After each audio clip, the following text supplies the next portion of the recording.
kami membahas lebih lanjut, di sini saya akan terlebih dahulu memaparkan latar belakang masalah dari hasil diskusi kami mengenai tinjauan hukum terkait hukum agraria kontemporer di Indonesia. Permasalahan agraria di Indonesia telah menjadi isu yang berkelanjutan, melibatkan berbagai dimensi hukum, sosial, dan ekonomi. Dengan luasnya wilayah dan keragaman sumber daya alam, Indonesia dihadapkan pada tantangan signifikan terkait pemanfaatan dan penguasaan tanah. Menurut data Badan Pertanahan Nasional, sebanyak 46 juta hektar tanah di Indonesia masih belum terdaftar secara resmi, yang menjadi sumber konflik antara masyarakat, pemerintah, dan pihak swasta. Keterbatasan pemahaman masyarakat tentang hukum agraria serta ketidakpastian status kepemilikan tanah semakin memperburuk situasi ini.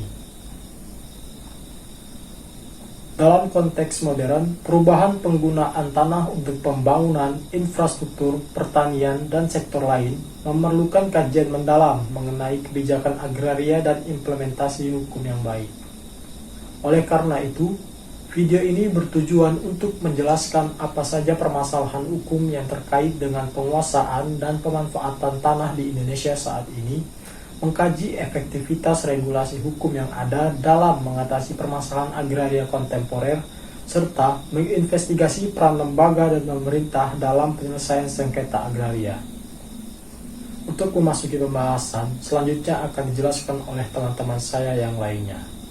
Terima kasih. Masuk ke pembahasan yang pertama, yaitu permasalahan hukum dalam penguasaan tanah. Permasalahan lahan atau agraria di Indonesia umumnya menghadapkan masyarakat setempat dengan kekuatan modal, korporat, dan atau instrumen negara.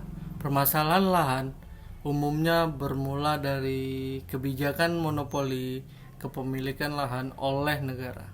Selanjutnya, negara mengkomersialisasikan lahan tersebut untuk mendapatkan keuntungan. Hal ini yang seringnya sulit untuk diatasi. Secara umum, permasalahan lahan di Indonesia dapat dikelompokkan menjadi 4, yaitu yang pertama, permasalahan yang berkaitan dengan pengakuan kepemilikan atas tanah. 2. Peralihan hak atas tanah. 3. Pembebanan hak. Dan 4. Penduduk eks tanah.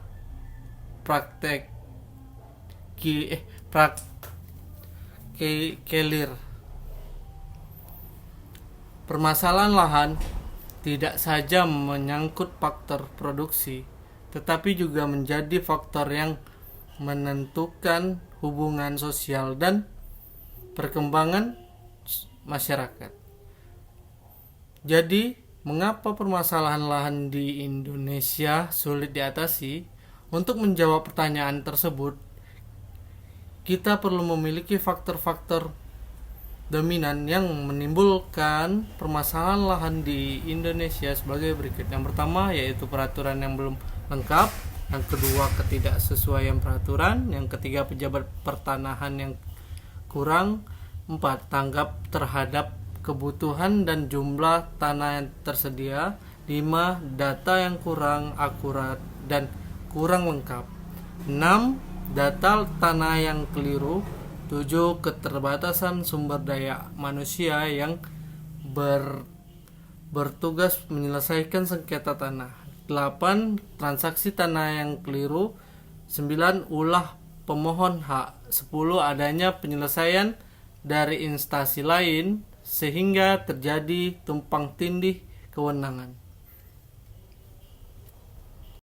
Oke, Assalamualaikum warahmatullahi wabarakatuh. Memperkenalkan, nama saya Muhammad Zamir Zidan. Saya akan melanjutkan materi yang sebelumnya tentang regulasi hukum yang ada. Oke. Upaya reforma agraria sudah berjalan cukup lama sejak terbitnya Perpres nomor 86 tahun 2018 tentang reforma agraria.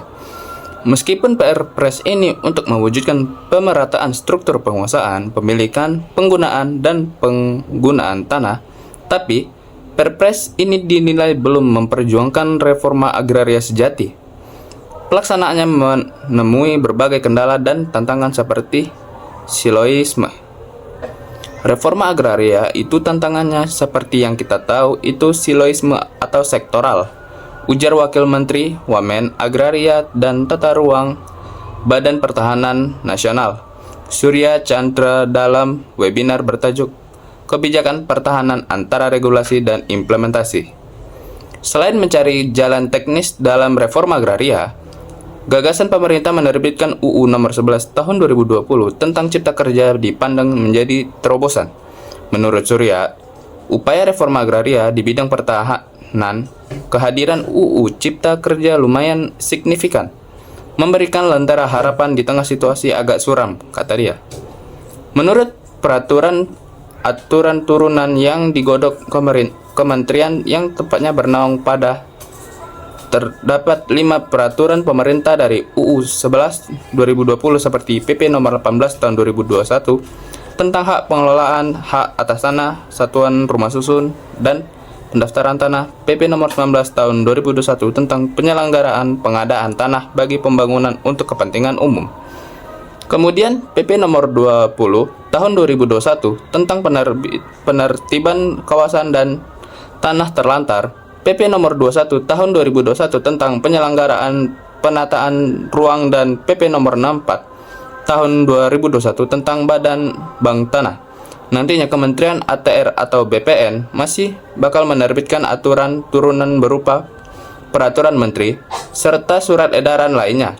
Sepanjang ketidaksesuaian aturan dengan atasnya, pemerintah bakal mereview melalui mekanisme executive review.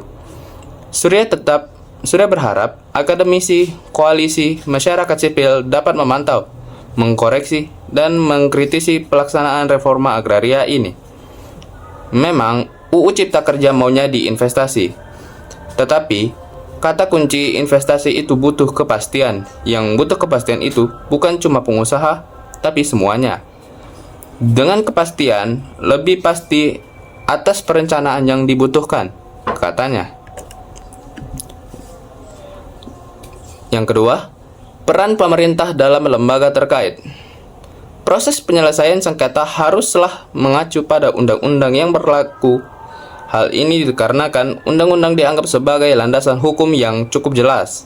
Sebagai contoh implementasi yang terlaksanakan diharapkan dapat menyelesaikan sengketa agraria sesuai dengan prosedur yang seharusnya baik dan benar, sehingga dapat mengurangi sengketa yang terjadi di masyarakat secara signifikan. Di zaman sekarang, banyaknya sengketa tanah atau agraria haruslah mendapat perhatian dari pemerintah dengan kebijakan tentang pertahanan secara nasional. Banyaknya perkara sengketa agraria yang ada di negara Indonesia tidak lepas dari tanah selain objek utama pemicu terjadinya sengketa agraria. Hal lain yang memicu adanya sengketa adalah tidak optimalnya penggunaan terhadap tanah, baik itu dari segi ekonomi yang berhubungan dengan dipegang dengan masyarakatnya. Hal inilah yang memicu tanah tidak dapat berfungsi dengan baik sesuai fungsi sosialnya. Peraturan yang mengatur Pemerintahan Nomor 38 Tahun 2007 tentang pembagian urusan pemerintahan antara pemerintah yang sesuai dengan daerah provinsi serta pemerintahan daerah kabupaten atau kota telah memberikan wewenang. Cukup sekian dari saya. Yang akan melanjutkan saya adalah Dwi Ananda. Terima kasih.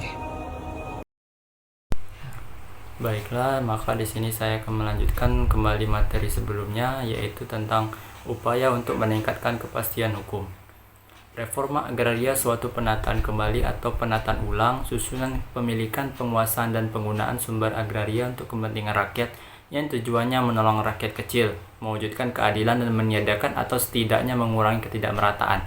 Di sisi lain, tanah yang demikian luas dikuasai oleh segelintir orang menimbulkan persoalan tanah terlantar. Sebagaimana pasal 15 nomor 11 tahun 2010 tentang penertiban dan pendayagunaan tanah terlantar, menegaskan peruntukan penguasaan, pemilikan, penggunaan, dan pemanfaatan tanah negara bekas terlantar didayagunakan untuk kepentingan masyarakat dan negara melalui pembaharuan agraria dan program strategis negara serta untuk cadangan negara lainnya.